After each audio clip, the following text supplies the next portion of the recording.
my guest.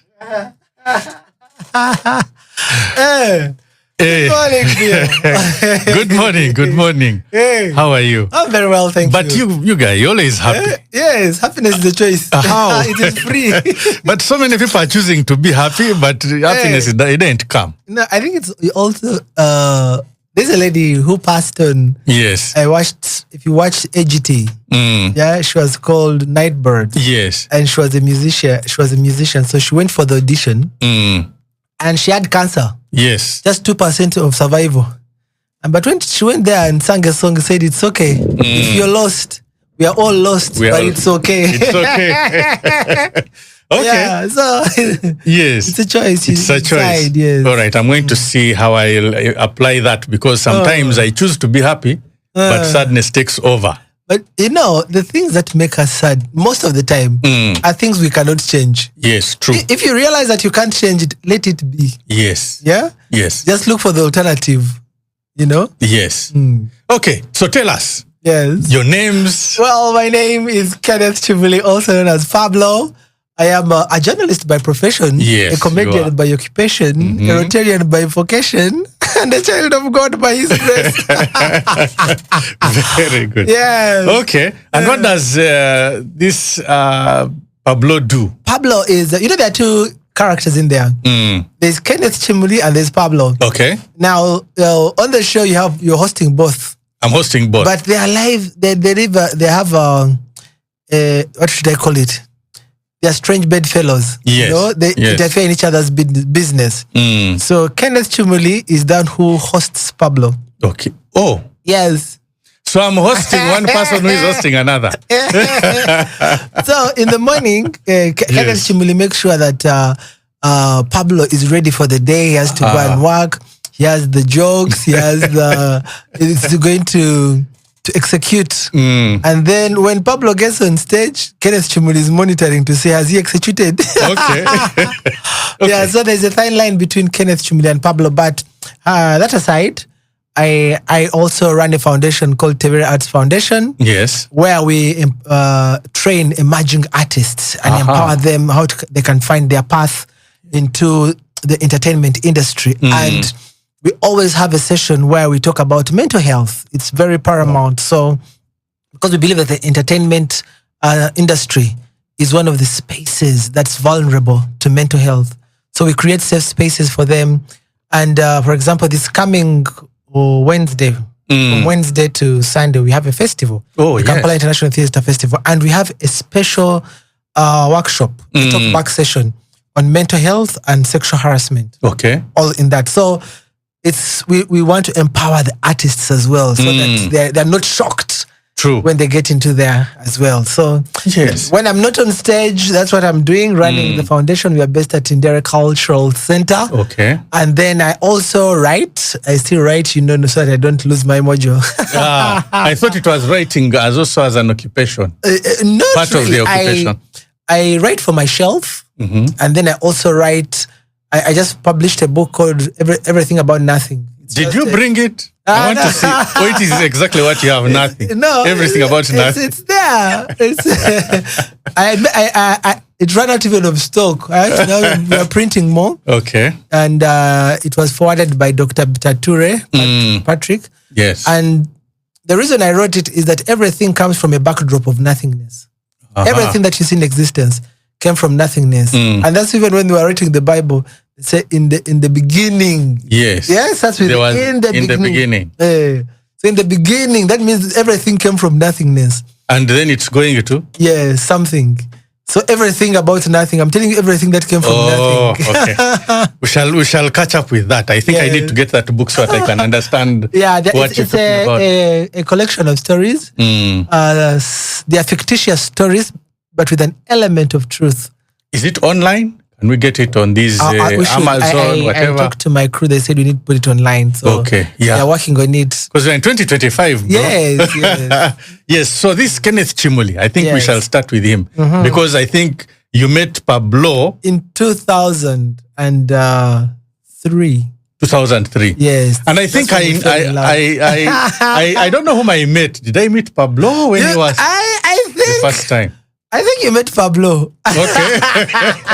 Very ambitious young man. Yes. You are talking of plays. I was doing video at the time, I think. Actually, I come from a theatrical background. Yes. And so before even entering comedy, I was into theater, writing plays. My first play was One Night Stand. Okay. And it was performed at the National Theatre. And because of that, it earned me an invitation to the Sundance Theatre in Salt Lake City, Utah.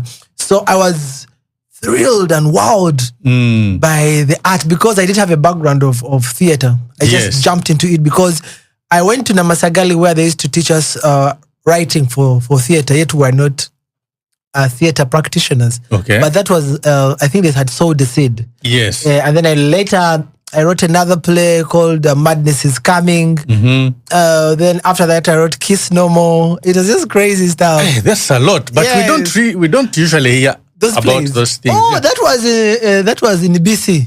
Okay. Before COVID. Before. It was in like 2000.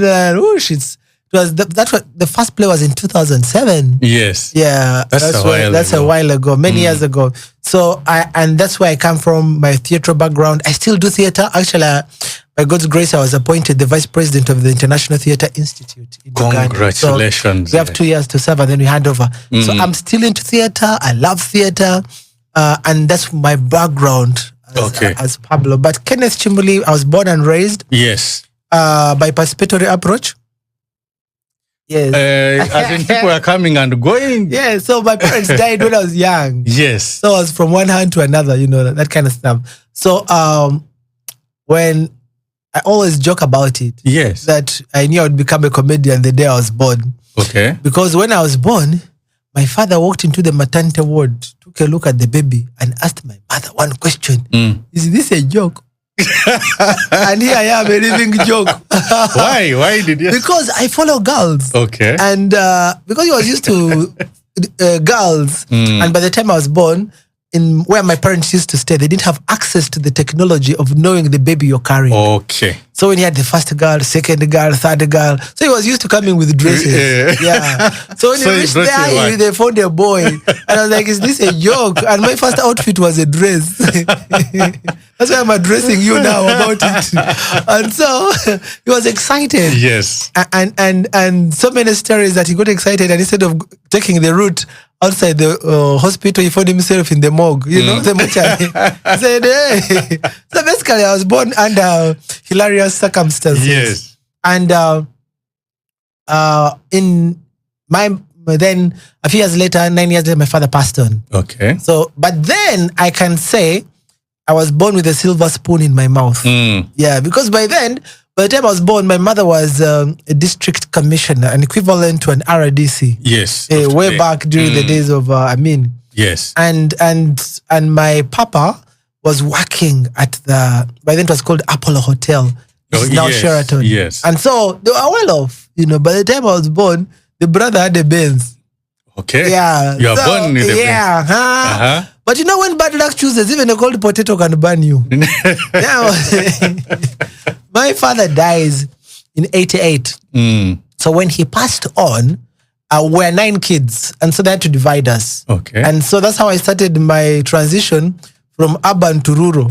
Yes. From a Mercedes-Benz. Yeah, from a Mercedes. So, but then I was at Shimoni Demonstration School where there's Kingdom, Kampala now. Yes. I don't know what's happening. I'm starting to doubt my papers. Because I went to Makinon Kindergarten, it's no longer there. It's Makinon Suites. Every place you went, you closed. The demonstration school is now a Kingdom. I'm wondering, am I safe? Anyhow. I was going to say that everywhere you go, you close it. Don't worry, they won't close this station. Thank you. Let's take that to bless you. Yes. And so, I started my transition from Shimoni Demonstration School at the time, we used to wear shoes, we used to have break, everything, was good. Then I go to a school called Boma in Imbarara. That was after your father passed. Yes, I was taken up by my maternal uncle, Mr. Robert Mshagara. May he so rest in peace. So when I reached there, I found a teacher called Mr. Brown. Now, those are the days when we used to wear Maradona shoes. You remember Argentina just won the World Cup? Zico. Zico, Azaro. Allah! So, the guy looked at my shoes and he told me, tomorrow don't come with these shoes. I said, why? asked him why. And he said, if you wear shoes, what will the headmaster do? Hey. He said, now these are problems. Now, I never measured the temperature, you know. Walking was tough, barefoot. I remember I used to walk. It was a distance from where I used to stay to Boma. That's how I was introduced to Futsubishi, RAV2. So how did you? No, you know the thing is, you're joking about very serious things. Yes, I don't know if you know how to speak any other way. No, it is serious. Okay. So stepping on, like that hot tarmac. I even got my feet cracked up. Yes. You know, and in Runyankole it's called MPD. I don't know what's called in English. Where your skin is like a snake on top. Yes. So you have to apply some jelly, petroleum jelly, so that it doesn't. Let me check. Whoa, I was dying in installments. So now, like I said, when bad luck chooses, even a ripe banana can remove your tooth. So my maternal uncle was looking after me, loses his job. Okay. And then now we move from Umbara to Bushenyi, from the frying pan to the fire. Yeah. I reached Bushenyi. Now, by then, to go to Waranyanji Primary School, you had to do interviews. Yes. You know, and for you to get a place there. But in the interim, there was a school in the neighborhood where I used to stay called Chibari Primary School. Now, during that holiday, they tell us you should just go to the school and just, get used to the situation. Man, I went to Chibari. First of all, the school had no floor. They were using cow dung. Like... Hey, I said, what's happening here? They didn't have a genuine blackboard, like how for them, it was a wall and they would apply potato leaves with charcoal to make the wall black so they can write there. Yeah? So our first assignment the following day was to bring cow dung. Everybody was supposed to bring like 2 kilos. And if you didn't have cows? No, you have to look for cow dung. Go to somebody's farm. So I went and got cow dung. Now, I didn't know which one they wanted. They wanted the one which is a little bit wettish. It's not dry, it's not wet, Now, me, I just grabbed, the dry cake. On top it's dry, but down it is. Yes. So I just carried the stuff, mixed it, and I came. Now, the teacher was inspecting. Didn't know that there was a beetle in the cow dung. The one he was inspecting, the beetle jumped out and knocked his nose. But I had never been caned like that. As if I'm the one who had planned with the beetle. The beetle baptized him. Now I said, what is this? Because this is now cultural shock. You're coming from a high end to from now stopping wearing shoes. Now you're in cow dung issues. Yes. And then they were teaching in Runyankole. Okay. I just come from Kampala. I only knew English. I could speak only English and Luganda. So now I had to learn Runyankole. Otherwise I wouldn't understand. But were you able to speak your own language? Lugiso, is it? No, Rutoro. Rutoro. Okay. No, I was bleak. In Kampala I would speak English and Luganda. Okay. Because of influence from friends. Yes. So I had to go for a crash program on Runyankole. They took me to a guy called Banyogada. That guy, he was old. He taught me the vowels, the consonants. So you start, yana ye, ni ye, isana u, nesu, yesu. Hello. So I thank God it happened. Yes. Because it helped me later in life. The song that says, God bless the broken road that led me straight to you. This is exactly it. It's like the biblical story of Joseph. Yes. Because that lesson made me appreciate Runyankole and I picked more interest. That with time, I used to go to old women. I used to go to the local churches and listen to them. They had fireplaces when we'd have funerals. Yes. I liked sitting at the fireplaces and listening to them. And I learned Runyankole. Fast forward many years later, when I started working, there was a radio drama called Rock Point 256. Yes, I remember that one. Was it on UBC? It was on. It was aired on 13 radio stations in Kampala. I think it was like on KFM, Simba, but it was recorded in 5 languages. Yes. Runyachitara, Ateso, Luo, Luganda, and English. And so they needed somebody who would adopt the English to Runyankole. Okay. Now, one of my friends used to watch us act, said, there's this guy who speaks interesting Runyankole, speaks Rutoro, speaks Runyankole, I am speaking Runyoro. So they said, why don't you call him? And when they called me and gave me an English script, I just transcribed it and turned it into Runyankole. Immediately. And when they gave it to one of them, they said, this is the real Runyankole Rutoro. Yes. So anyway, just to go back to my formal education at the time. And so I went to my first class, I'll never forget it, at that school. I entered P3. Yes. www.streamugiradio.com. Yes. I entered that class. My friend, the brothers were old and the sisters. I thought I'd entered the staff room. But they were students. Actually, one of them thought I was lost. Maybe I was a kid who's selling bananas and was like, yeah. I said, I'm supposed to be in this class. How old were you? 10? I was like 10. Yes. Those guys were like 25. No, I know. My dad started, I think, when he was 17 or something. Hey. Those are during break time. Instead of looking for me, I'm there looking for man. That's what to eat for them. They're behind the classroom shaving beard. You know, they had those razor blades which you'd adjust and tie it into a shave. Yes, I remember that. Them cutting at break time. Their conversations were different. Yeah, me are talking about Scooby-Doo. Those guys are discussing the price of cement. Oh, no. Oh, very interesting. Yes. So then at that time, where was your mother? My mom was in Kampala. Okay. And because we're 9, most of us were divided. And she was also battling some ailments. And then 5 years later, after my dad had passed on, she also passed on. Yeah. So when she passed on, our family now were in different homes. Okay. Now you first tell me, because you see that is for a young person. Yeah.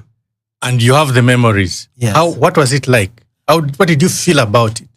At some point, because, you know, adults never used to give us details. They'll just wake up and take you. You wake up in the morning, you think you're going to school. The next thing, you're in a car going to Mbarara. You're like, are we going for holiday? Before you know it, they're giving you uniform. You're going to this school. Like there was no preparation. Yes. So you'd wonder, am I here for a time?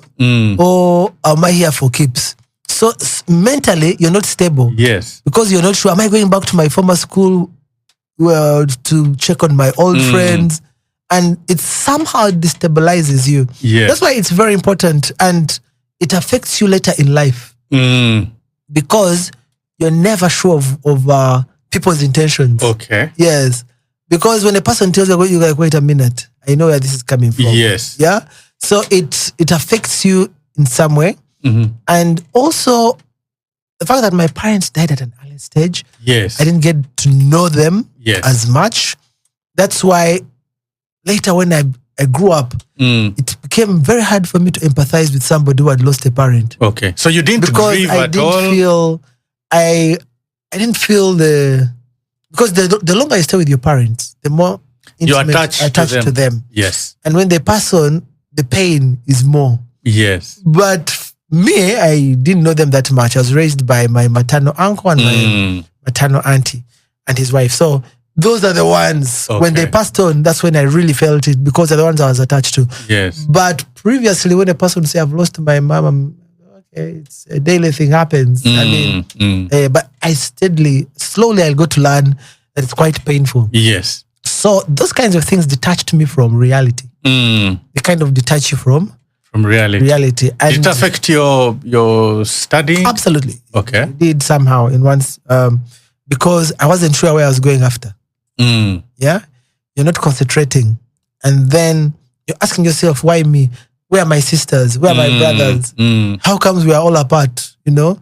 And it was a struggle getting myself into understanding that now you're on your own journey. Okay. I was forced to have an old head on young shoulders. So you start thinking of what's next. Okay. And I would understand the situation because my guardian wasn't well off as such. I'd also lost his job at Vanyankole Quitter and a cooperative union. Okay. And so when I tell you that guy, I have 5K, this was going to take you. It has transport to Barai School and pocket money. until end of term. So it helps you to plan, Okay. 5K. 5K. Oh, 5K. 5K was a lot. 1K would take you from Bushenyi to Mbarara. Okay. Hey, that's 5K. I'll never forget it. Yeah. So it was tough. I was forced to grow up very fast. Very fast, yes. That must have been difficult. And we've had cases of people who have lost their parents when they're young. And one of the first things they turn to, especially in early secondary school, is to smoking and drinking. Did you try those? Yeah, I did. For 8 years. It was a journey. You were smoking. Hey, we used to. You don't look like you even know how to. You don't want to enter that closet. I don't want. Well, I'm very interested. Hey. As in when you know my background. Yes. I really did. I think I smoked from 95 to 2003. That's a long time. Yeah, that is. If you do the math, it's quite a long time. Yes. Yeah. And so you were smoking because. Peer pressure. I don't know. I just found myself. I didn't intend it. I just found myself. That's why it was easy for me to let go of it. So you just decided at one point, what I've done? In 2003. Yes. Yeah, July 2003. I think it was even 9th. That's how far I can remember. Yes. And that's when that was like a U-turn for me. I think that's the time when Gaetano had just lost the Big Brother thing. Yes, after many scandals. And I was his big supporter, so I felt bad. Yes. So I went to a place called The Deep. It was in Ntinda. I remember that place. Yes. Okay, before I went to The Deep, we first went to a place in Ntinda Market. It was called If Not, Why Not? I had my friends and we drank. I remember those days, there used to be a promotion of Nile Special where you'd open the top and you'd find like a beer also. Yes. So sometimes you just drink bottle tops. You just go with your bottle tops, go to a shop and say, I have my 3 beers. Yeah. So from there we moved. We used to move from bar to bar. Yes. Then we went to Yakobo. Then from Yakobo's we went. There was a place called I'm forgetting the name. Outlook Entertainment. Yes. They're almost on the same lane. Yes. Where there's a Friend Supermarket now and Nintendo. It was a line of bars. Yeah. And then we ended up in The Deep, which was at the corner. I think it was like saying this is the final spot. Before you go home. And when I was there, I wasn't getting blazed. Because the intention was always to get blazed. So I go back, I stay in Ntinda. I go home and I just switch on the TV. And then there used to be a TV. It was a gospel TV. It was called Lighthouse. Yes. And I'm watching it. I don't even know where I'd switched it on. And I'm watching Joyce Meyer. And she's there saying, some of you have lived a life. She was telling about her story, how she used to smoke in the car even when she was born again. And say that, I think we are tired of living for this earth. Why don't we live for God? Yes. I said, by the way, this woman has an idea. So that morning I woke up and I went to Watoto North. Yes. KPC North at the time. Yeah, at the time KPC. And they say that they're going to have baptism classes for those who want to get saved. I just enrolled immediately. And I didn't hold back the cigarette again. And the following day I went and I got baptized. I even didn't know what I was entering into. But since then, I've never looked back. Looked back. Yeah, sure. Okay. And that's very interesting because some of us, when we started, just for fun, moreover, it took us until we were taken into treatment, to rehab by force. And but the story changed, which is good. Yeah, turn every mess into a message. Exactly. And that's what we are doing now. Yes. So here you are. Yeah. You have managed to pass through secondary school. Yeah, so I went to Mbara High School for my 6 years. And while I was there, one of my most interesting memories is that 5,000K. The way I planned for it. Yes. Because I knew it wouldn't take me all through, I went to my grandma's place and asked her to give me millet. She gave me a debe of millet. A debe? What is a debe in English? A debe is a debe. I don't know, but it's... A debe. Okay, she gave me a debe of millet and I put it, and I removed my books and I put the millet in the suitcase. Then I put the books in a kavera. It was called Peel. PIL, you notice it would close with buttons. One side had the calendar, the other side had the Chinese. Yes. I put my books. So I went and buried 2000 in the millet. So when I went to school, these guys would come from Kampala and they would come with nice biscuits. So by then they were in the tins, the metallic ones, not before the plastics one came. So when they would finish, I said, just give me the empty. And so in the middle of the time when guys were broke, I went to the saw milling machine, used my 2K to make millet. And you know it has a multiplier effect. Yes, it does. When you have one debe and you take it there, it gets like 1.25. Yes. So I mixed some, I used 1,000, then 500 I used to buy sugar. And I mixed in some of the flour and I put in those empty tins. So I started selling flour. If you want the one with sugar, it's 50 shillings. The one without sugar is 25 shillings a spoon. My friend, while they were taking my flour, I was in the canteen eating eggs. So I think that's why the business, and that you started working. Gave me an idea. That why don't you stand for food prefect? And then I stood for food prefect. And they voted me. So I knew now break was covered. It was covered. Yeah. So challenges are mother of ideas. Yes. You know? And that's what I could. Every time there's a challenge, I know this has come for me to discover what is ahead. This is a setup for something good. Yes. This challenge is a setup.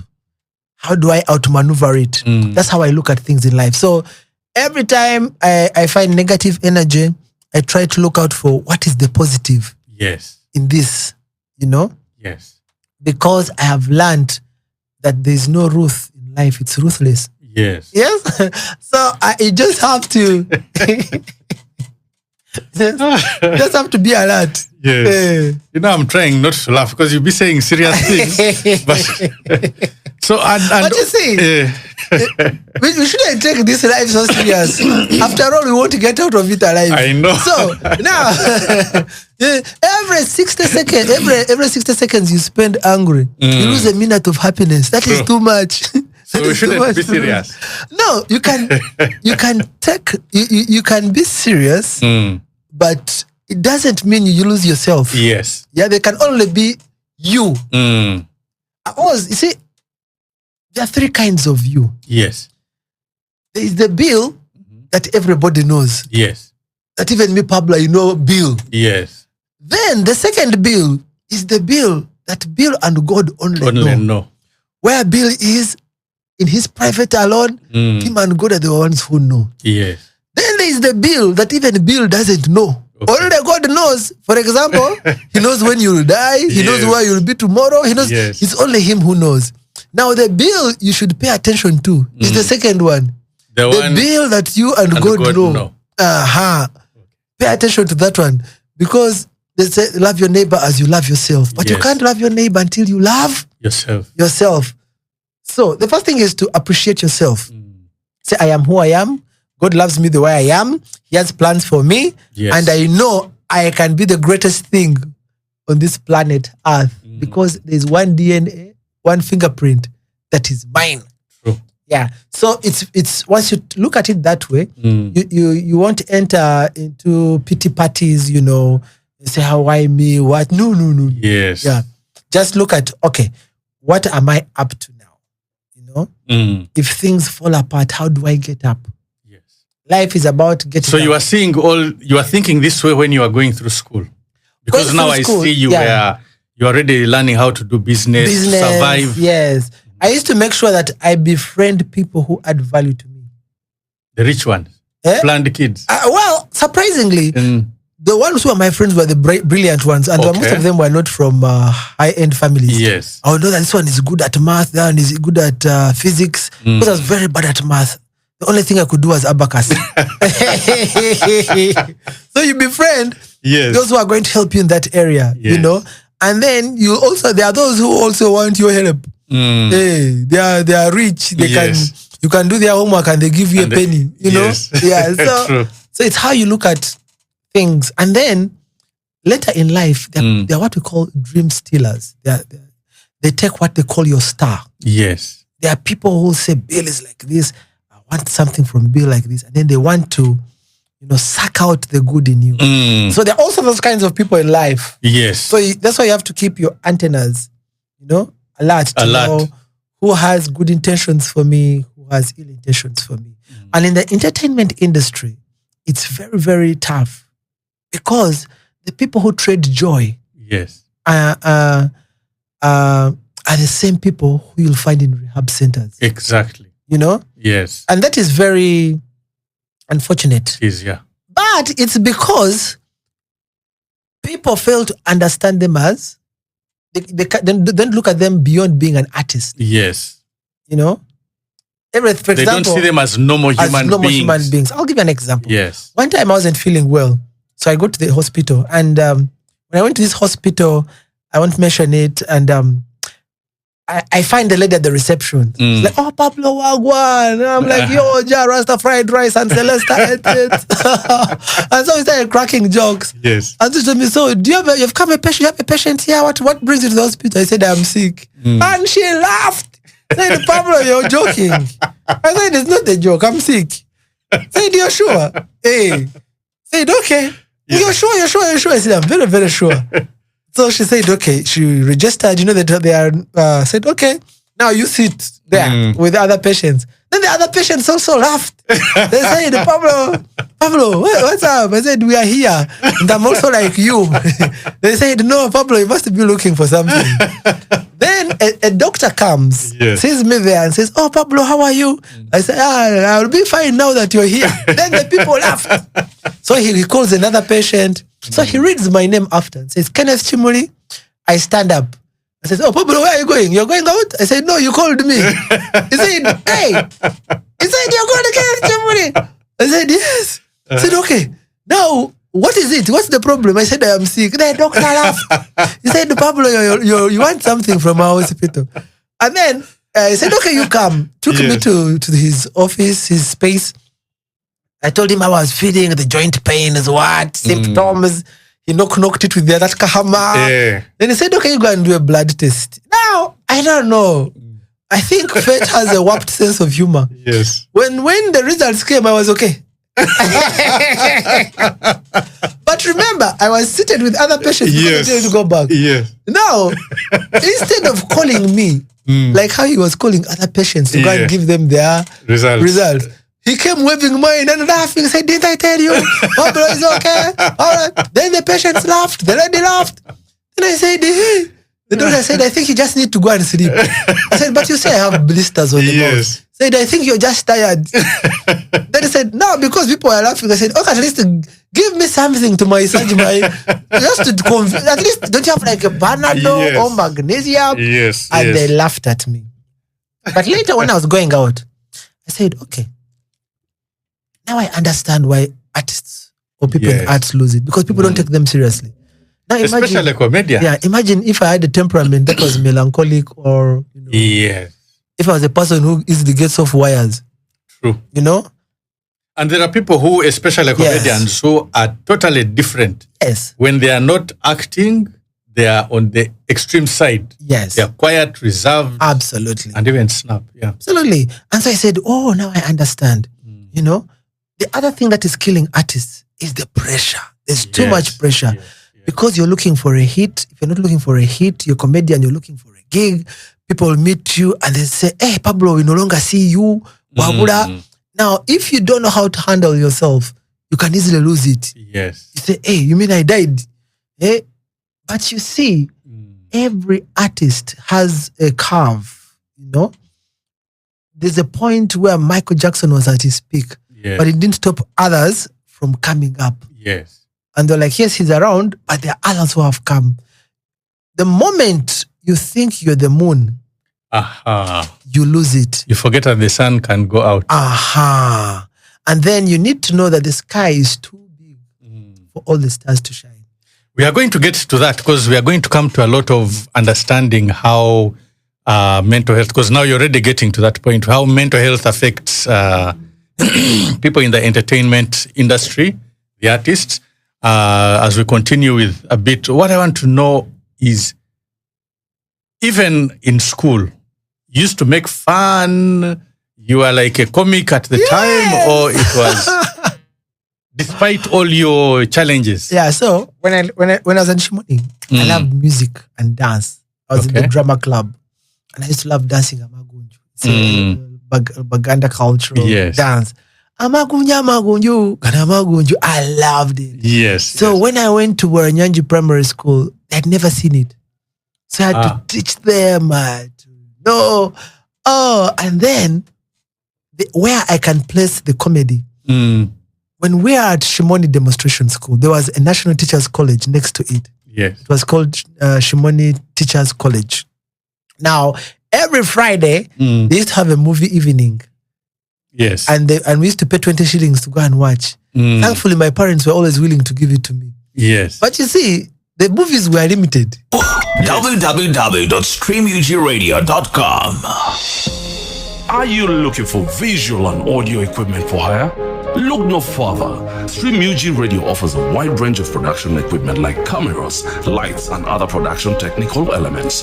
Visit Stream UG Radio at IJ Complex, 2nd floor, Nigeria 1, or contact us on 0767 864 228 or send us an email to info@streamugradio.com. Yes. Yeah. Where was I? So there was music. Yes. There was I was talking about the Teachers College. Yes, the Teachers College. And they used to have a movie every evening. Yes. But those days, unlike today where we have Netflix and where they're churning out movies all the time. Yes. Those days movies would come once in a blue moon. You'd watch Rambo First Blood. Then by the time Second Blood comes, you have really watched First Blood. Then there was, Chuck Norris Delta Force. Yes. There was, Wild Geese, The Good, The Bad, and The Ugly. Yes. Sound of Music. The movies were limited. Yes. Yeah. So we used to pay 20 shillings to watch the same movie. Again and again. And by the time, this Vivanda. At the college. And so by the time was ended, you already know the movie from beginning to end. Yes. So when I went to Waranyanji Primary School, I found them, they had a subject called handwork. It involved going to the swamp and getting papyrus reeds. Then you come and make mats. Yes. I remember I was a short guy. I entered the swamp. It was called Nyampimbi. It swallowed me. I was just removed like Pingu. And so I didn't know how to navigate. Then I realized, I told one guy a movie, Delta Force. The guy was wowed. He told his friends, man, this guy has a story of a movie. Said, you tell us. I started telling them Delta Force. Chuck Norris came, he had a bike which had missiles. The guy started looking at me. I told them, now, if you want me to continue the story, each one give me 3 papyrus reeds. Because I'm telling you. So they collected the papyrus reeds for me. They said, continue. Now there was another problem. How to carry the papyrus reeds. I said, now for me to continue the story, somebody needs to carry the what? The reed. They carried them, took them to school. They said, now tell the story. I told them, Rambo First Blood. It ended. I said, now for me, for me to continue the story, you need to make the mat. Hey. So they started making the mat. I tell them, hey, Terminator. Then when just to know, by the end of it, and I noticed they loved action. I reached a point and ran out of movies. And I had to tell them Sound of Music with action. The Pablo version. How do you solve the problem version. Like Maria? Then the children came. No, I just had to imagine sound effects. Yes. And at the end of the term, my mat was the best. Yet I had not even touched it. And I was given a plastic cup as thank you. Weird stuff. Like you said, the people in the clinic. Now, I don't know if you're telling me a real story or if you're just joking. It's a true story. I'm telling you. Those days, they gave me a plastic cup and took the mat. Those teachers. Those teachers were very funny. I remember one time a teacher who used to teach us science. We used to revise balanced diet. Yes. Now later I realized that actually we used to study balanced diet, revise it after every month. And the way I didn't know that the teacher was shopping because she would divide us into 4 groups. Yes. She would say, today we are studying balanced diet. Balanced what? Diet. Group A, you are proteins. What are you? We are proteins. What are proteins? Eggs, beans, milk. Okay, group A, tomorrow you bring protein. Group B, what are you? Carbohydrates. What are carbohydrates? Cassava, potatoes. Very good. Tomorrow, group B, you bring carbohydrates. Yes. Then another group, roughages. So basically, the following day, you'd think we are going to a marketplace because I was in the village. Yes. So you'd see this one coming with 4 cabbages, the one coming with a tray of eggs, the one comes with a domino of milk. Says, proteins, where are you? We are here. Let's see, what is this? Milk. What is this? Eggs. Okay, Kalasamoneta, take to my home. So basically, we are shopping for the teacher. Hey. Okay. Then after a month, you repeat it. I said, Banang, this is serious. So I can trace the comedy through that storytelling because I had to apply the dramatic license to lie. Yes. Because if the movie didn't have effects, you didn't get the returns. Yes.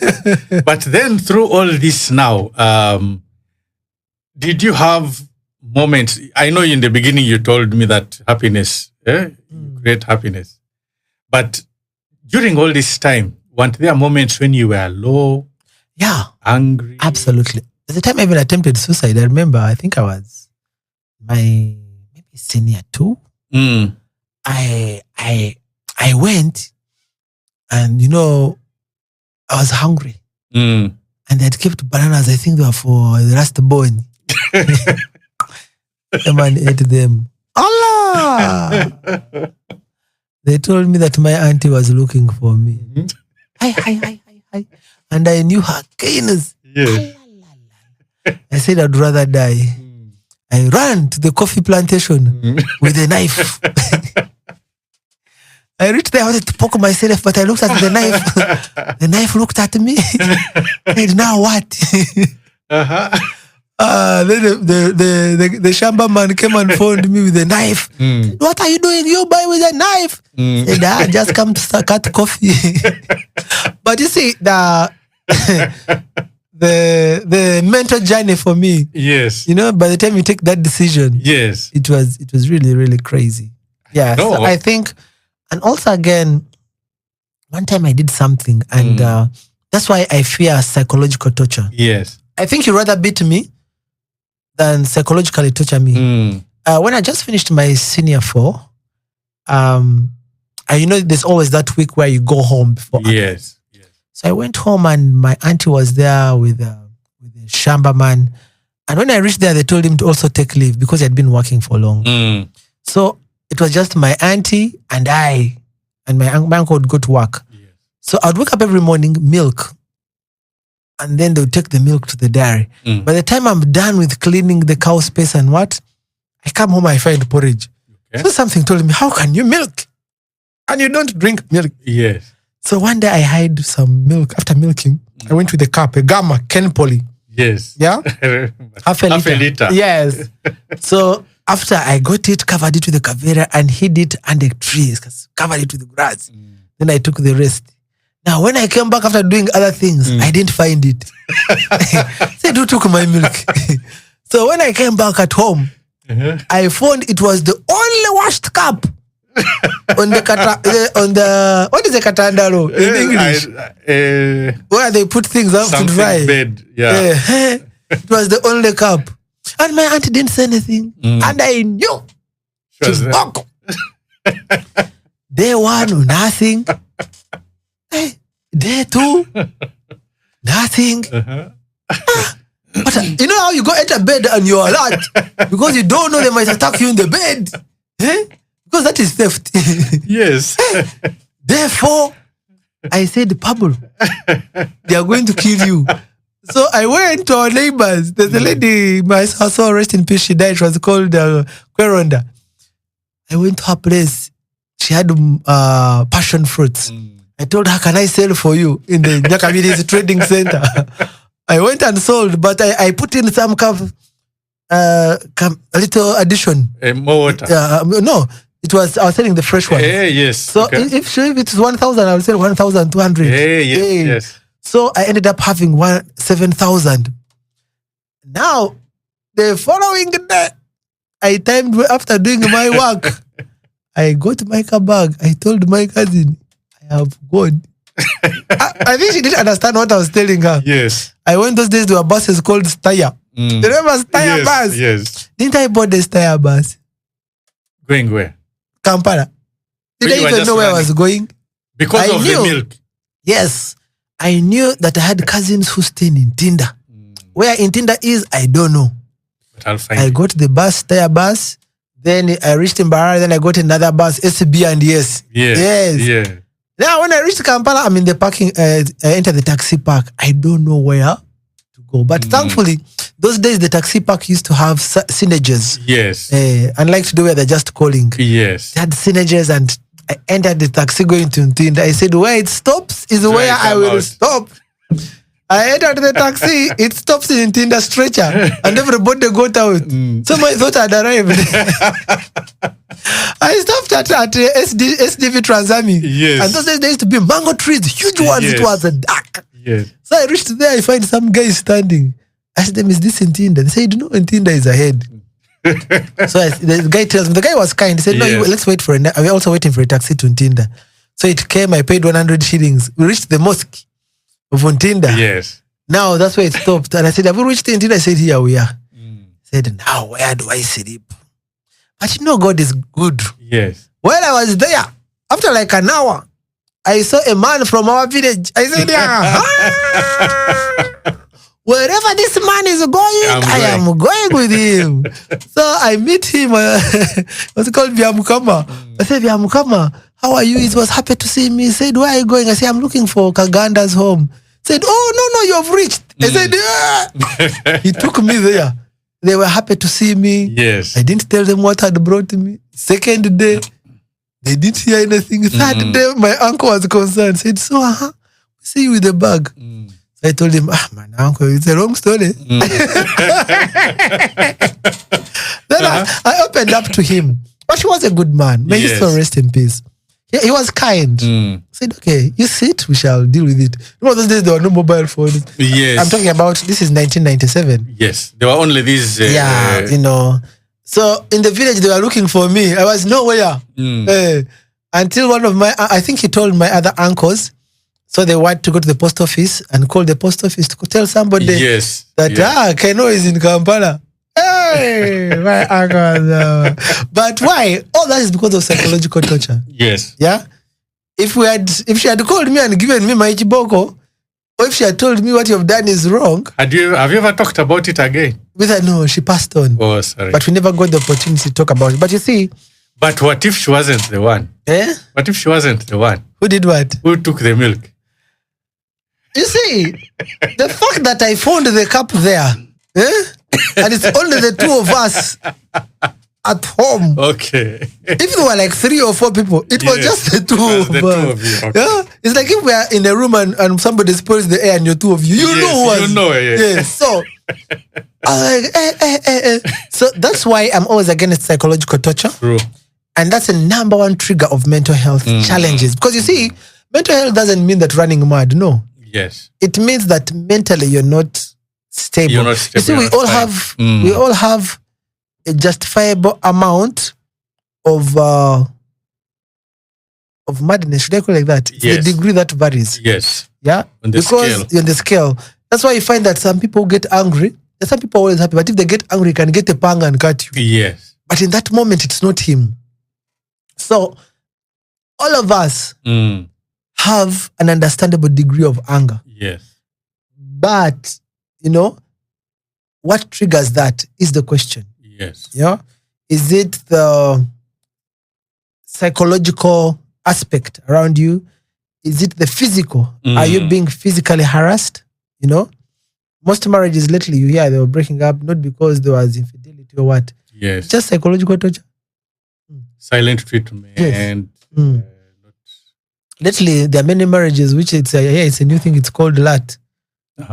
LAT, L-A-T, living apart together. I think that is the most common. So that's the only way they are dealing with the mental health. Yes. Yeah. So I do believe that it's a challenge. It is. The things you see, let me tell you, People see people going to concerts, Kampala, every day there's a concert. I mean, just look at only this last week. There was Oktoberfest. From Oktoberfest, there was a concert after concert. Yes. You hear, not just like there was King Saha, there's Nyege Nyege, Dantongo, what? Everything is happening. And every place is full. And the people are happy. And you're like, wow, Ugandans are happy. No! They are looking for spaces to where they can offload, you know? Yeah. The person will earn 30K and says, what would you, let me buy a ticket. The 20K will look after the family. Bars are full. Yes. They are not there because they are making it. They are looking for spaces. Escape, we call it. Escape. You know, it's escape. Literally, it is escape. You know? That's why when you greet somebody, say, how are you business? I'm fine. But what was the, you know? Yes. That means that, and you know, if you want to know how somebody is really genuinely feeling, greet them at least 3 times. Say, yes, Bill, how are you? Says, yeah, I'm fine. How am I? Okay, I am. Otherwise, how are you? Says, yeah, we are there, but you know, the economy and stuff. Hey, so then, so how are things? How are you? Says, man, things like, do you have 20K? You know, like they open up. The more you. True. So, we are living in times that there's a lot of pressure. Yes. You know, there are taxes. Lots of stuff. You're at a wedding, but you see the bride and groom are not happy because they're already thinking about the dates they've accrued just to appease people, you know? So all of us need to understand the point in, you see, if you're not genuine to yourself, if you can't pledge, don't pledge. Nobody will kill you that you didn't pledge for a wedding. Yes. Just but because people fear appearances. In fact, we have people who pledge, but they'll never fulfill. Yeah. So they do it for the sake of. Yes. You see, it's very impossible to arrange for someone's happiness because you'll ironically end up jeopardizing your own. Yes. Yeah.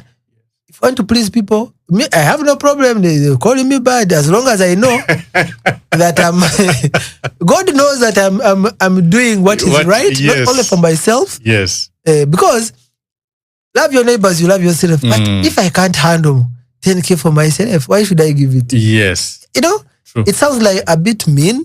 Yes, I mean died, but it's just being truthful to yourself. Being a people pleaser kills. And that's where problems begin. True. If a person calls you and says, lend me 50K, if you don't have it, don't say, let me call you back. You're setting up yourself. Yes. Yeah. Just say, you know what? I don't have it, but you can start with this 5K. Okay. True. Yes, we are with Pablo in the studio, and I'm really honored to be here. Like I've mentioned, I don't know whether to be serious or not to be serious, but he says we only live once. And so I'm like, I'll laugh when I need to laugh. Yes, and we have talked so much. We have talked about his childhood, about school. I didn't know that he was also capable of suicide. I thought he's a happy man and happy people don't do that. But of course, from experience, we have had even big comedians globally who have offed themselves. Yeah, the guy who did Robbie something. The guy who did acted as a lady, committed suicide a couple years ago. Oh, yes. I remember something Robbins. Yeah. But that one committed suicide. The gentleman who sang Don't Worry, Be Happy. Yes. Committed suicide. Yes. You know, there's this gospel lady, what's her name? I'm forgetting her name. She committed suicide recently. There are 2 twins who are very famous, Bazungu. I read last week that they died and it was called assisted suicide. Suicide, yes. I thought that's so weird. They do it in some countries, especially in the Schengen states. So it's weird. It's very weird. When you look at the entertainment industry, you find that they're taking drugs. Why do they take drugs? And we are going to come to that. There is a lot going to come up in the next hour where we shall be talking about how it's affecting, mental health is affecting the entertainment world. And Mind Matters, the weekly check-in with Bill Bekunda. Sundays, 10 a.m. to 12 p.m. Featuring real talk, real stories, real support. This is the Mind Matters on Stream UG Radio. Your life, your music. I am back. I'm in the studio with Kimuli. No, I'm with Pablo. Okay, whoever it is, I'm with you. I'm with him. So I'm interviewing one who is the producer of the other, as we heard for those who have been with us in the beginning. So the conversation is going on. There is a lot about his life. I just want to know about how you become a journalist, and then we go into the entertainment world.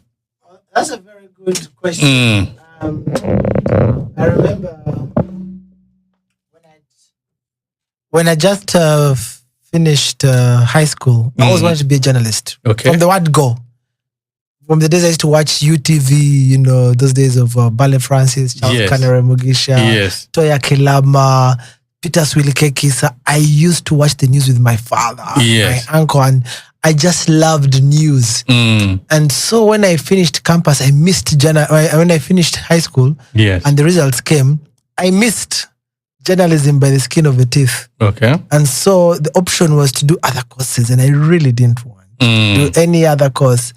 And so I got UMI to do a diploma in journalism. No sooner had I just picked the forms than my cousin Kwezi Kaganda comes to Kampala to attend the brother's graduation. Oh, you're related to him? Yeah, our mothers are sisters. Okay. And so he tells me, why are you going to UMI to do a diploma in journalism when you can come to Namasagali University and do a degree? You have good points. And whoosh, that's how I changed my mind and crossed over to Namasagali. And I was happy that I made that decision because under Father Grimes at the time at the university, because it's affiliated to the London University. Yes. It was flourishing. Yes. So I was happy. And there was value for money because we were few in the lecture room. The lecturers knew you, knew where you stay. So no dodging. So it was just that good. Yes. And that's how I did journalism. And when I was done with that, I came to my cousin, Kwezi's brother called Richard, takes me to Daily Monitor. There was a gentleman called Odobo Bichachi. And he said, oh, this is your brother. He's from Namasagali. He said, oh, those ones love art. Yes. So he said, you can start freelancing for our entertainment desk. And so I worked with a lady called Elizabeth Cameo and Moses Serugo at the time. And so that's how I started covering theaters because I was looking for entertaining news. I used to go to Pride Theatre, National Theatre. Yes. Go to Kampala Casino when they are launching things. It was just covering happy moments. Okay. Yes. And in the process, that's how I got interested in theatre. And I found Theatre Factory, Philip Luswata. They were starting something called Theatre Factory. I told Elizabeth Cameo, my supervisor, and she said, look for the carrot. You need to look for the hook. Yes. And in the process of looking for the hook, I ended up being hooked up.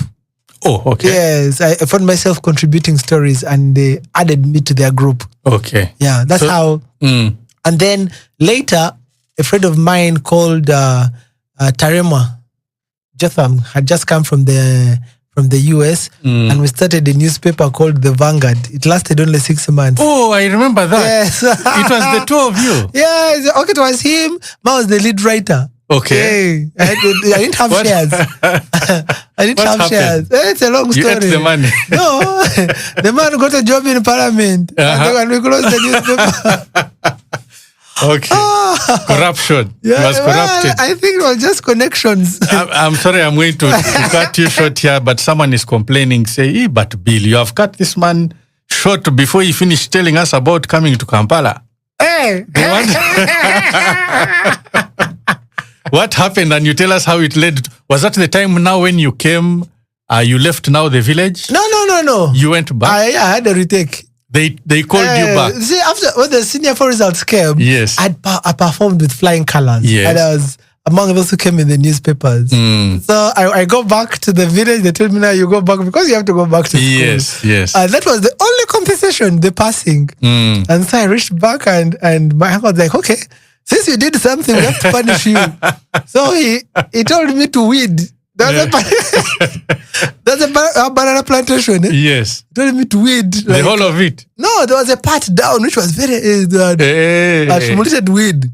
So as I went to go back to school, because I also accepted that I'd done wrong. Yes. But while I was weeding, my village friends came. Oh, they said, can we help you? They started weeding with me. Now, because I remember I had some money. Yes. I bought for them Tonto. I bought for them Tonto.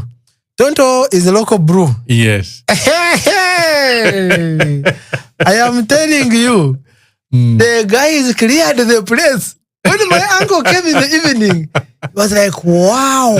You're hardworking. This Kampala, you should go more to Kampala because this amount of energy. Said, since you're finished this, let's add you another portion. Yes. So he added me another portion. I said, no, this energy is nice. Added me another portion. And guess what? While I was there, don't the guys come back? I bought for them, now they had a hangover. They said, then one of them wanted smoke. I gave them 700 shillings. They went and bought a packet of Safari. They were short cigarettes. I remember those ones. The guys came and did the job. They cleared it. My uncle came and said, wow. He said, no, I don't even know why I have workers. So he sent me to go now because the banana plantation part was done. Yes. So now you go to where the cows, where we used to plant grass for them for feeding the cows. And they say, now you come and clear that one. I said, no, this is serious. So while I was there, my guys hadn't come, the crew. Yes. So my uncle came at around 8. I was there alone. Then he came back at around 11. I was still there with my hoe. Then like around midday, I was still there alone. He rode his bicycle and went. No sooner had he gone than my friends came. You are just a lucky guy. Yes. They came, they said, oh, you are a man. They came. I told them, but today I don't have cigarettes. They said, don't worry. Okay. The guys cleared the thing. When my uncle came, he laughed. Said, tomorrow prepare your bags and go to school. So now you go back, you finish. So I go to A-level, Barra High School. Yes. Voted chairman, school council. We had our challenges there. We were involved in a strike. You were one of the They chased us. Manang, life.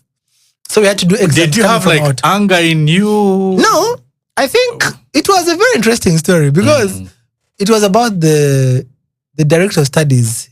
He was ruthless, killing people, students. So one time he came the timekeeper and we told him, but this man, by the time he came the timekeeper. What about that? That means it wasn't time to wake up. It wasn't time. So we told him to go and report to the police. When he reported to the police, they told him to bring witnesses. Didn't the whole school go? We organized the whole school. They also said, all of you can't be witnesses. He said, this is a different case. He was a good guy. It was a civilized strike, yes. And so we're sent away. It was non-violent. Where the violence almost came, is when we went back to the school and the teacher was still there. So he got to the truck and packed his things. So he has took them to his home. So they were all sent away. But it was also traumatizing in one way or another. But it helped us. Thankfully, we got to go through it. And that's how later I got to university. Yes. Yeah. So fast forward to where we had reached, I joined Theatre Factory. And then we start. That's when NTV comes to town. Yes. And they're looking for local content. Oh, yes, I remember and that they filmed what we were doing and called it Barbed Wire. Okay.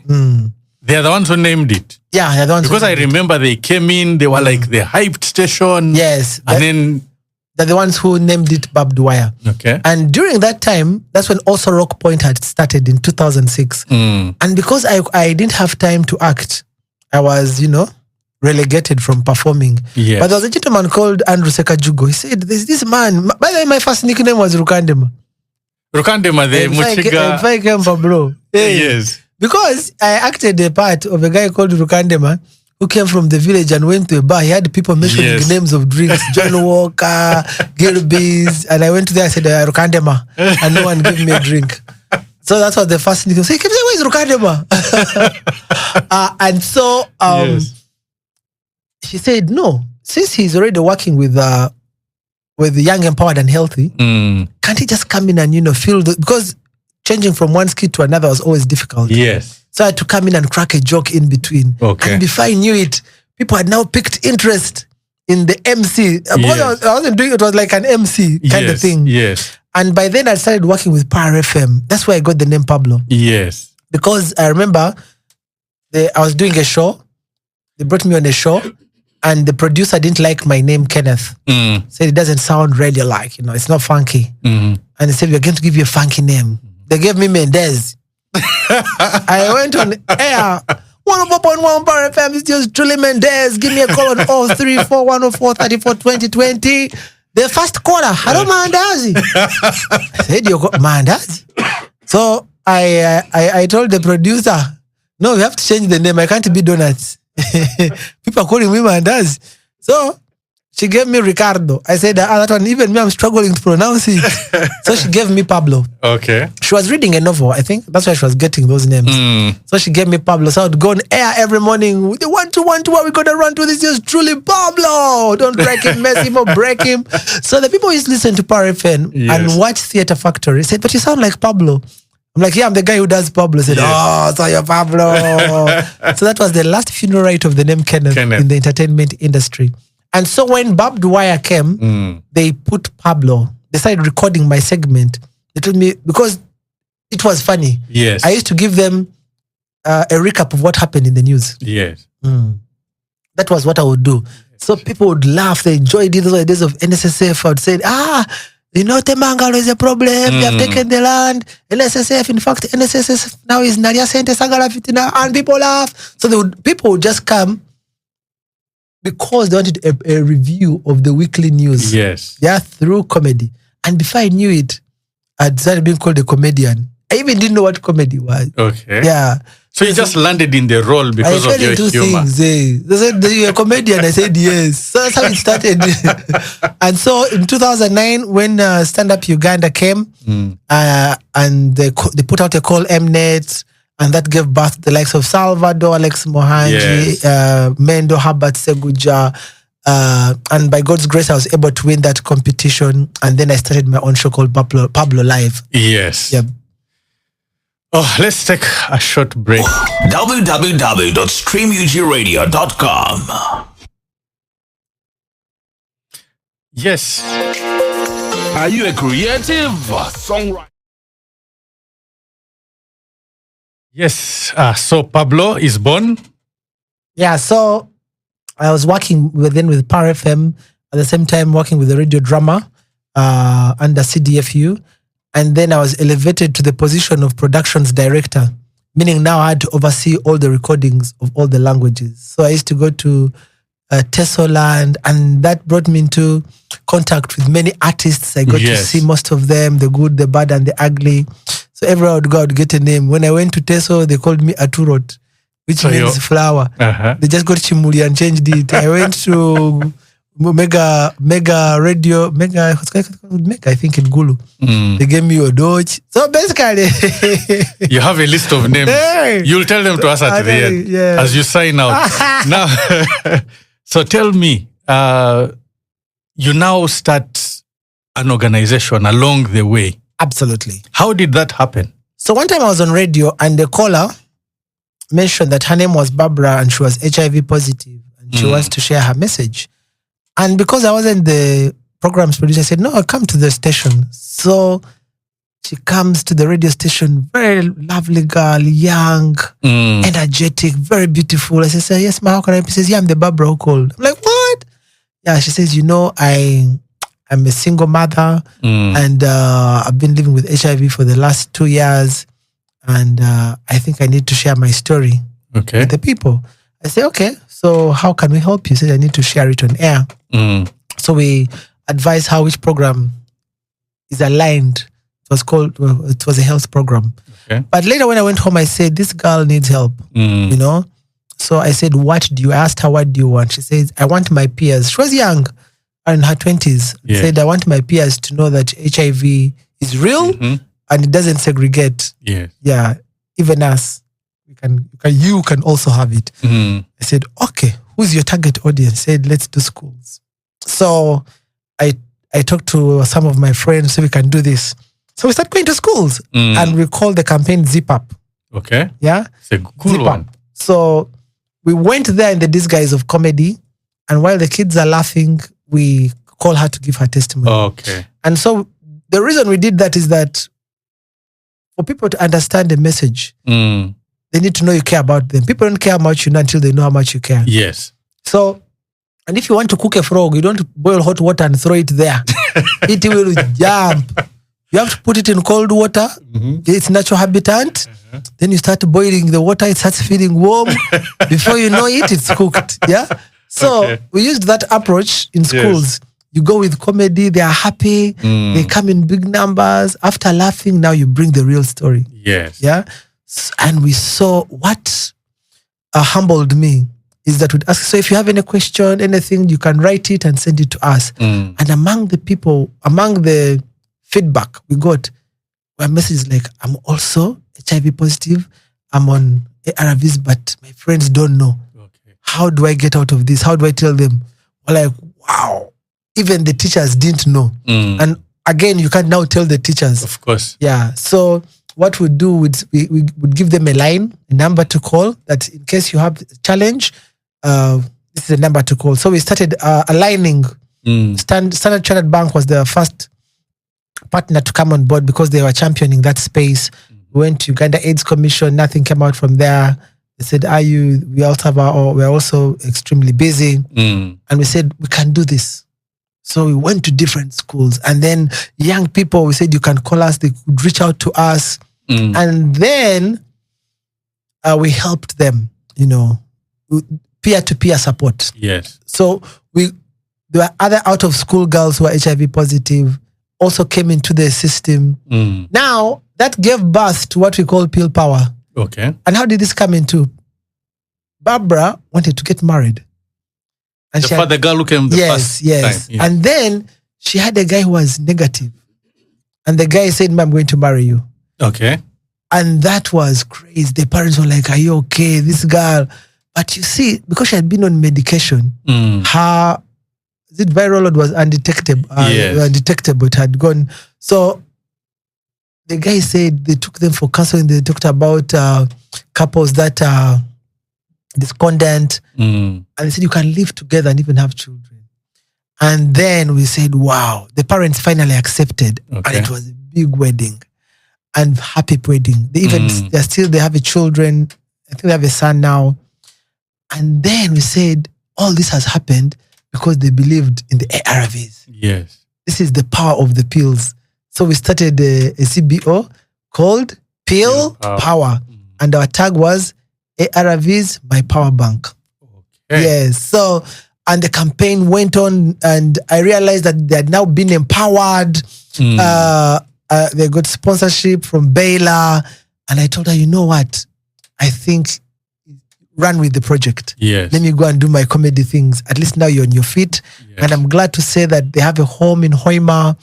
And there are young girls who are HIV positive she created a safe space. Okay. There are those who are chased from their homes. Yes. And they're introduced there. But for me, the plus is that they're recycling the tins. I saw that, I think also. Yes, they're making chairs, making beds, making dustbins out of the recyclable tins. And it's reeling in some money, getting partnership. I'm really proud of what she's doing and her team.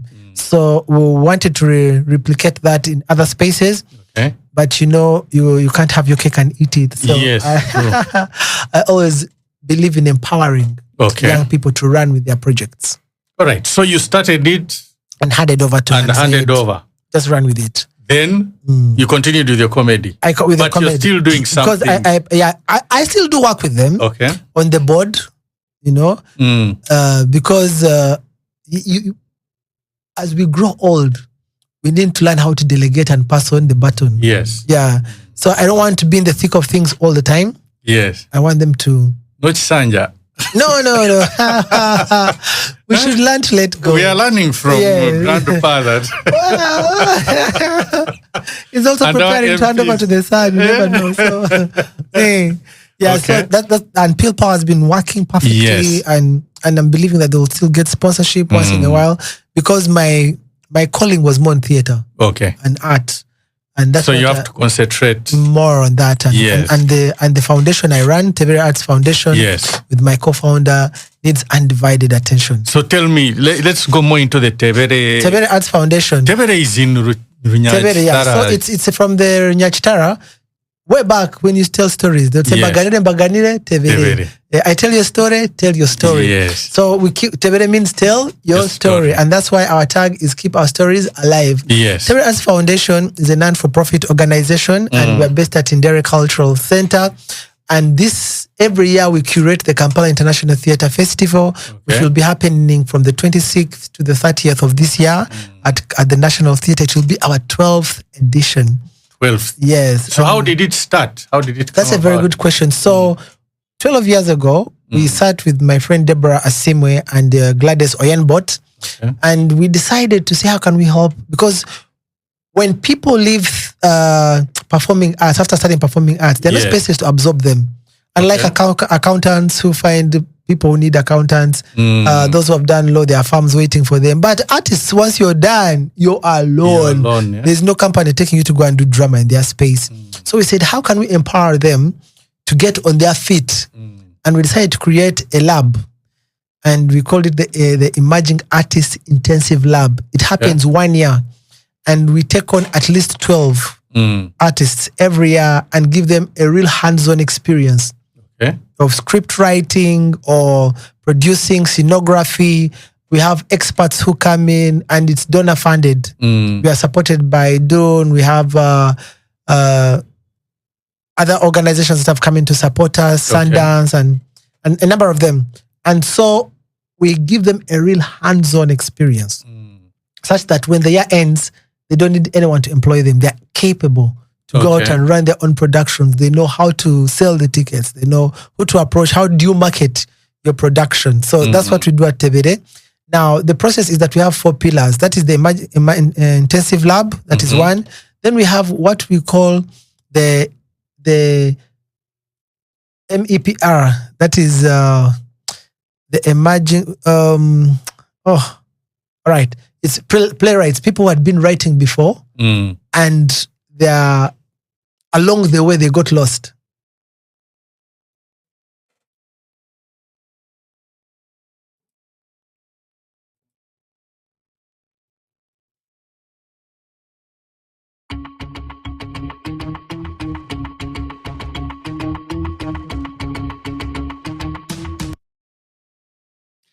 Yes. So people, when they are getting lost. Yeah, so we have people who have been writing, but along the way they lost their mojo. Yes. Or they were doing other things. So it's called the mid-career and established playwrights residence. Yes. We take them on for 3 months, and we give them a space where they can write a production. Okay. And we facilitate that. And we only take on 3 every year. And then out of those 3, we get a play, because they write a play. We get them dramaturgs, and then we choose one play, Yes. which we then produce Okay. as our annual production. And so that we do that so that our emerging artists can also be involved in the process. And then we also have what we call community theater. Okay. This one is for the people in the communities who didn't study art, but love art and have the passion. So we work with them. Now we have been working with the Kampala it's called Treasure Center. Treasure, not Treasure, not Treasure. okay. Treasure Center in the ghetto in Kamocha, and empowering them on how they can, just giving their art structure.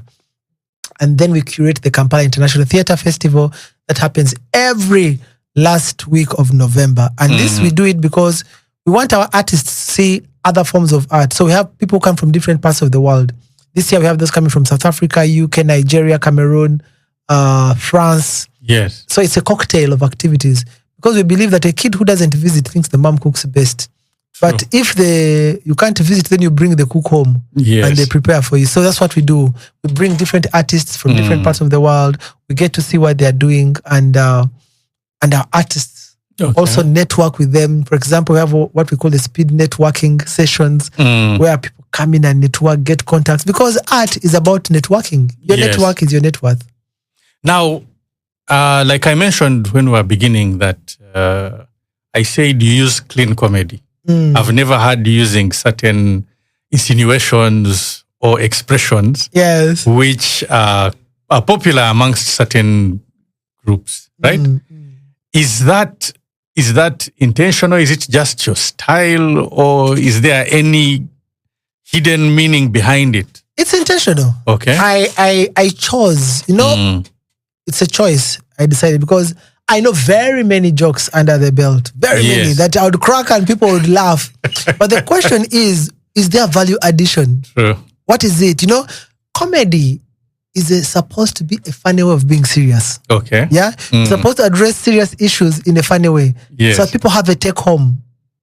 Okay. So I always want, if I'm cracking my humor, let somebody laugh, but also have a take home. Yes.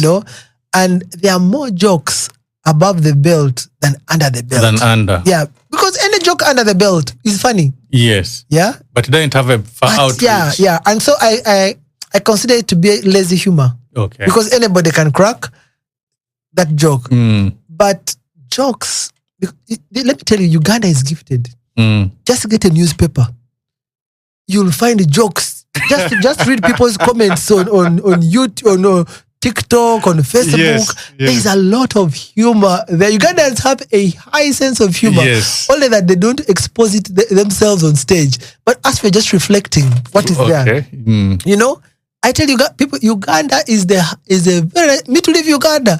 First of all, there are things that happen in Uganda you won't find elsewhere. For example, in Uganda, it's one of the few countries where you can shop in traffic jam. You buy beans, peas, now there's in Senene, and the vendors are the same. Tomorrow is selling in Senene, next day it's raining umbrellas, the other day jerry cans. So you can do it you can even buy spare parts in the jam. They fix your wipers. Yes. The car is moving. In Uganda, people negotiate with traffic lights. It's showing yellow. He looks left and right. There's nobody. Shoo. So, which country can you do this? Yeah? There's a lot of humor. So, every day, there's a joke you can build and make fun out of it. Now there are elections. A lot of things are happening, So, I do believe that there's a lot to talk about in this country. Not only this country, in the entire universe. Yes. That doesn't have to be obscene, vulgar, or negative in one way. And also the other thing that I chose not to do is to, annoy people. What should I call it? Most of my jokes, I like cracking jokes about myself. Yes. Because people like laughing at others. So if you can laugh at yourself, then they'll enjoy laughing at you. Yes. And there are also what we call stereotypical jokes. Those are jokes based on race, color, tribe. Those are jokes that will always be there. But the question is, how do you tell the story without necessarily offending the person of that specific group? So it's a choice I made. I do it deliberately. And I'm not about to change. Okay. So there is a question here, before I ask my own. There's a question here from someone who is asking, how does humor help you through pain? Because you seem to be like I said, a happy man. All right, that's the thing. I always choose to look at the lighter side of everything.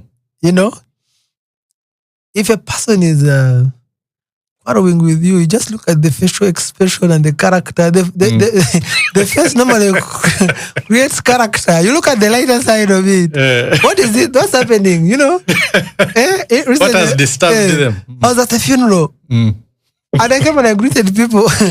Somebody said, "But Pablo, you're laughing." I said, "Am I the one who has killed him?" I'm not the one. Some people take it bad. No, okay, I knew them. Okay. But I was like, you guys, no. Yes. The person They have has been sick for a very long time. True. The person has died. We all know that this man had gone through a lot of pain. Yes. That actually dying in another way has helped this person's pain. But now you seem to be more bitter than the person who was arrested. As I said, no, guys, look here. Let's not pretend. Let's not pretend. This person had gone through a lot. Yes. And even himself will say, God, why don't I die now? Yes. So now you guys don't you can't cry more than the bereaved. They are the hired ones. We So don't how even know do ways to- I use humor? I think humor for me is a vehicle to absorbing a lot, you know, and it helps you digest Yes. things that are very sad, you know. That's why when people are watching things like Point Blank, those stories are sad, I know. but they're adding a humor element, you know, to it. You look at the things Ugandans laugh at. Yes. They are very sad. Like We you go said, they like laughing at others. Yes. We go through, people have now learned how to look at the lighter side Yes. of sad moments, you know. We are learning how to look at the option. What is the option? This has happened. Okay. I can't change it. Remember what I told you in the beginning? Yes. There are things you cannot change. Yeah? How do you overcome them? Yes. You know? Your mom has died. She can't come back to life. You're justified to mourn. At what point do you move on? Okay. You know? Everybody heals differently. Yes. Yeah? So you have to surround yourself with people who are going to give you the positive energy than the negative. Yeah? People will support you. You know, recently my friend lost a sister. And he was going through a lot. And one of the relatives said, but your family has become like your grandfathers. You people are dying young. That's the negative energy. Yes. Yeah? So look for people who are going to give you positive energy. People who are looking out for your interests. Yes. Some of us, actually, one of the things I do, I can sense somebody. Once a person comes and tells me bad things about somebody, I never give my opinion or anything because this same person is going to tell another person about me. And then I try to avoid you because your negative vibes, man. Yes. My life on earth is not that long. I don't think I have 100 years ahead. Yeah. So, so please let me look at. I want yes. If it is negative, you're telling it to me to help. Yes. For example, if you're saying that your dog is overbarking and we're not sleeping, then I'll find. I know that is a way of helping. Yes. You know, or you come and tell me, but Pablo, I think nowadays you're no longer funny. You need to change. I watched this thing. I think you need to change. I love positive rebuke. Yes. Yeah. Someone who's telling you something to help you. Yeah. www.streamugiradio.com. Yes. So that's what I look up to. You know, I look up to positive energy. You know, look for people who are going to build you. Who are going to build you. And so you're in an industry where there is a lot, like you've mentioned, drugs. If it's not drugs, there's depression, anxiety. Even like you talked about when someone is done with their career, what happens next? How do you? Because I think you're more like a positive influence there. Well, I think for me, we all come from different backgrounds. Yes. Others are from broken spaces and they break through, but they have not dealt with the past. Yes. And you'll always come back. Always come back to you. So how did you deal with your past? My past? Yes. I had to go back and address it. Okay. And we agree on a few terms and conditions. With the elders, with myself. Between me, myself, and I. Okay. Yeah, so you have to set yourself free first before any other person. I mean, there are things that will show up. You know, there's witchcraft, you know, there's a lot of that happens in the entertainment industry. But the question is, where are you navigating your art? What are you interested in, you know? And so what do you advise them? For me, I believe that, one, what is your motive? Okay. Why are you in the arts? Are you there for fame? Are you there for the money? Are you there for the passion of art? Once you agree with yourself with what you're up to, then based on that. Okay. If you're there for the passion, enjoy the art. Sometimes you'll profit, sometimes you lose. But your passion is there. If you're there for the money, then make the money. If you get what you want, you go do other things. I mean, I've seen artists who have gotten the money they want, they go. And they go, and start business. People meet them and say, hey, we no longer see you. Says, I'm there because he got what he wanted. Yes. He wanted to start his business. He started his business. He wanted to get connections. So you pay attention to what is your first love. What is it? Why? You have to be honest to yourself and say, why am I in this thing? You know, if it's for the fame, then you better crucify yourself for the fame. You know, I've seen guys who drive, V8s. You know, it's on a loan. He has no home. He hasn't built, still renting. And when you advise him, say, you know what? I know you love this car. He says, yeah, this car gives me jobs. Yes, but where are you putting the money? You know? So we need to, I like the fact that, for example, now the Uganda Comedians Association is now doing financial literacy for all the comedians and helping us to understand, to prepare ourselves for the future, gain insurance. And then also, everybody has their path. Yes. You know, just because so-and-so has made it, you started together, it doesn't mean you've failed. No. For example, it took Usain Bolt, how many seconds? 9 seconds to win a gold medal. It took Kiprotich 2 hours and some minutes to win a gold medal. Yes. But at the end of the day, they both won Gold medal. gold medals. It's the timing that is just different. So you might start with somebody, they break through in a short while, but it doesn't mean that you have failed. It means that their opportunity has come earlier than yours. So sometimes we kill ourselves trying to be like our friends in the industry and we end up shooting ourselves in the foot. So it's all about focusing on why are you there. And then there are negative elements like I mentioned. The people say, you know what, for you to do this, you have to take weed, you have to smoke, or there's that thing which is a vapor. The vapor. Yes. That will keep you awake to do But you see, what is the health part of it? True. You know? I would say, I mean, everything has a good side and a bad side. Yes. I mean, if you want to take it in understandable quantities. If it's medicinal, yes. Go to a doctor and they give a prescription. That's what I tell people who tell me that that the herb, that it is medicinal, and I'm like, but get a prescription. I mean, I one time we went to eat fish somewhere, and they said, what do you want, soda or tea? They said, they said, do you want the one with weed or without weed? I said, hey, so it's medicinal. So I think the first thing we need to think about is, 1, our health. 2 is not everybody succeeds at the same time. Yes. I was told that guy Sanders of KSFC, the man became rich when he was 65. He started at 65. Yes. I mean, I have an uncle who was working for government for a very long time. And when he retired, he stood for member of parliament.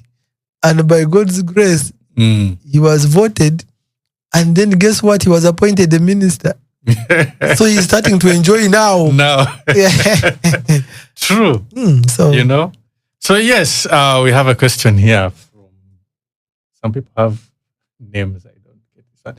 And the question is, but it's a serious question. How do you care for your mental health? That is one. And the second is, what is your message to young people who are struggling? Thank you very much. I think, how do I take care of my mental health? First of all, I seek divine help. Okay. Yeah, I pray to God. I love praying. Yeah, I have to pray without ceasing. Praying without ceasing means you have to pray without saying non-stop. But seek divine intervention. Ask God what's His plan for you. Whatever faith you subscribe to, if it's Islam, if you're Seventh-day Adventist, the divine help comes in to help in one way or another. Or I have friends, prayer partners. I seek people. I find spaces that have divine help. I love posting on my status things that are divine. Okay. If I find a nice quote somewhere, I'll grab it and share it. You don't know it's helping out there. That's one of the things I do for my mental health. And then 2, I make sure that I eat. Please, in whatever you're doing, eat. But your size doesn't show. It is burnt in the process.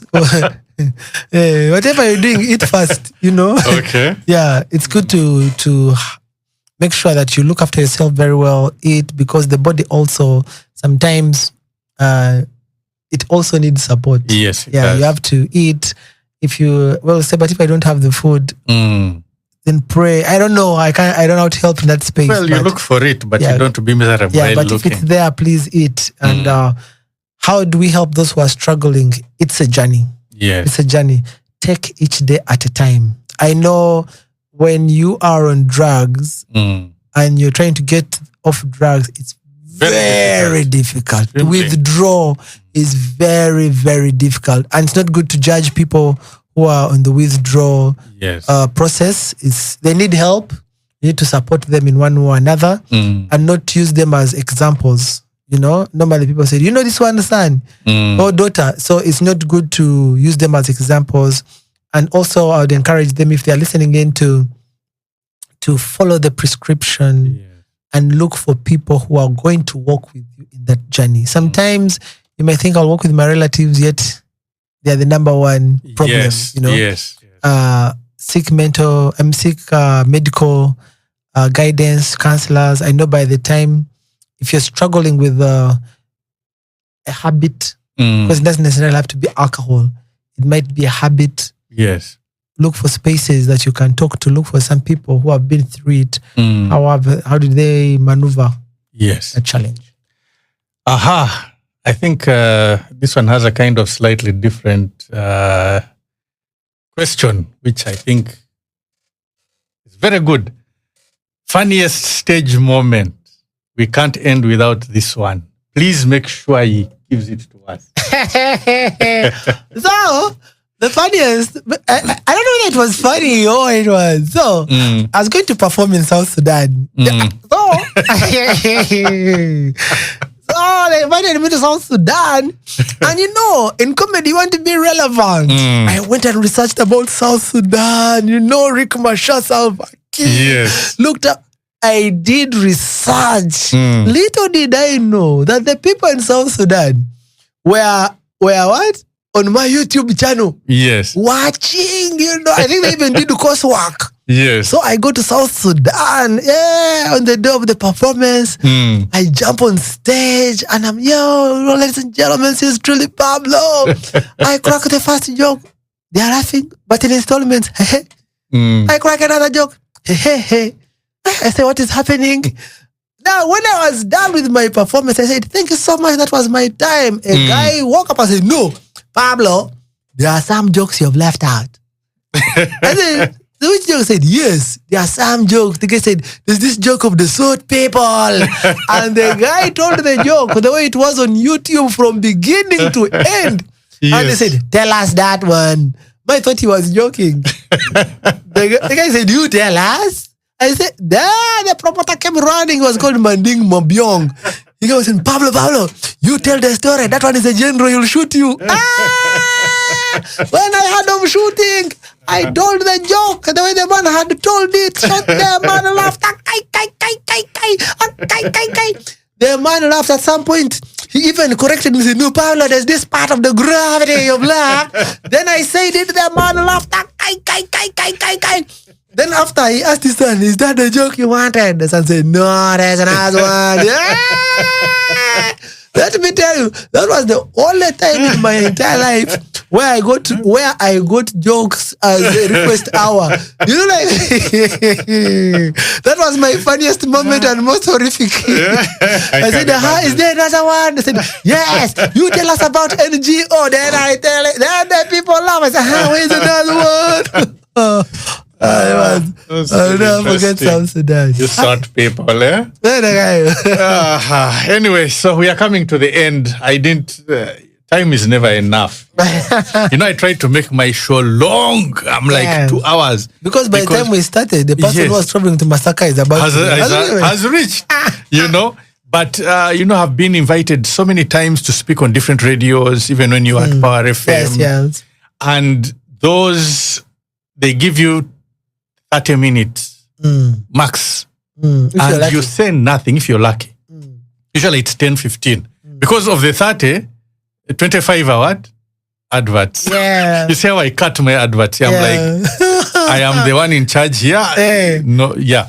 But it's never enough. Time is never enough. It doesn't matter how much time you put, but at least we are grateful that you have come today. You've honored our invitation. The pleasure is mine. Yes, and you've made me laugh. I think this week is going to be for World Cup. Hey.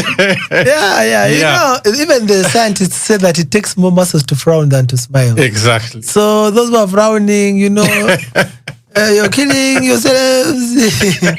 You know, I know. Tell them. There are some professions which demand seriousness, like accounting, what? Yes. You know, but also again, there's more to life. I know, but you see, I always wonder. I marvel at boda guys. People are working in the markets. Guys are always laughing.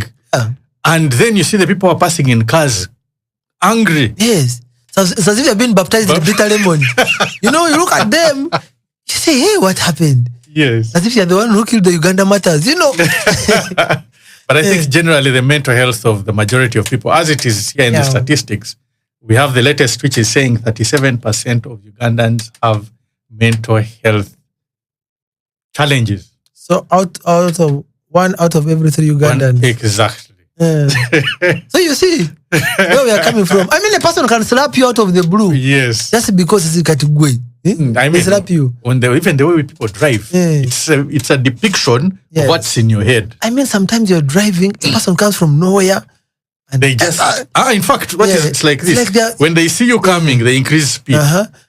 That's why I've never understood when there are lights. Yes. And it shows yellow. Instead of planning to stop, that's when they are planning to increase the speed. You're like, hey, the yellow is saying, guy, plan to stop. That's when guys are. So what is your final message? My final message to the listener is, first of all, thank you so much for choosing to listen to Stream UG Radio. Your life, your music, we don't take that for granted because there are other alternatives. Yeah. Secondly, I'd like to encourage you to love yourself. Very important. Love yourself. If you want to eat something and you feel you can afford it, eat it. If you want to go please love yourself. That money. Please love yourself. If you want to build, if you're saving it to build something, save it and build it, as long as the end game result is your happiness. Yes. Your happiness. I know you could be passing through a tough relationship, but choose to ask yourself, wait a minute. It's me in this. Yes? How can I better it or better myself? Yes. You know, it's very important for you to love yourself, because you're not going to love your neighbor unless you love yourself. True. That's very important. True. And 2, I know times get really tough, but the tough has to get going. Yes. You know, the tough has to get going against all odds. And always remember to subscribe to your divine assistant. You know, if you're Muslim, hey, pray to Allah. He'll see you through. If you're Catholic, is your rosary, you pray to God. I mean, just pray to God, you know. Yeah. He'll guide you, you know, just trust and obey. I know that song. There is that song which we sing when we were young. Yeah, trust and obey, for there's no other way to be happy in Jesus. But trust and obey. Yeah. How come you didn't become a musician? Because the way you like singing. I successfully failed. I used to be a night angel. You know those on Christmas? Yes. Go door to door. I get it. Yeah. Tonight's conversation with Pablo has reminded us that behind every smile there is a story. And behind every story, there is strength. You know, Pablo, being here with you, it's really warming. You have warmed this studio. Happiness is killing me. This one is calling me. And even after what you just said, I remember there is a TikTok you did some years ago when I had just joined. I think it was after the 2024, 23. Yes. When this, the popular saying of that about eat that money. Yeah. I think you were eating kabalagala or something. You remember that one? I was taking tea, dipping it in the cup. It has stayed in my head for all these years. I have to bring it back alive. Yeah, I mean, it's very important to, you know, just just at least tithe to yourself. Yes. Tithe to God and tithe to yourself. 10%. Yeah, at least let 10%. Yeah, it's very important. Yes. I don't mind people enjoying their money. Yes. You know? People So Pablo has shown us that pain can change purpose. Seeing from his life, it's not easy to lose both parents at a young age, and that humor can heal. Humor actually does heal, and that compassion is a language we all understand. Barbara, Yeah, sure. what she's doing. amazing. Barbara can be doing an amazing job for the young we people. We send shout outs to her. And as we leave here, let's carry one lesson with us. No matter what you've been through, your story still matters. Your healing is possible and your light can shine. So thank you, Pablo, for reminding us that when comedy meets compassion, which is what I call this the topic for today, hope is born. And thank you to myself and Mind Matters for being part of this journey of learning, laughter, and healing. Is there any, they say your last words? Well, I'm not about to die, but for today. For today. On this show. Well, first of all, I would like to invite the people who are out there to come and enjoy the festival, the Kampala International Theatre Festival. It is starting on the 26th to the 30th of November. Yes. Entrance is free as long as you pay 30,000 daily or 60,000 for a drink with it? On the first day, you'll come and join us. We have a cocktail. Yeah. Okay. And we'd like to encourage you to come and see the different forms of artists who will be performing. We have workshops. We have talkback sessions. Those ones are free. Yes. The talkback sessions and workshops are free all through the day.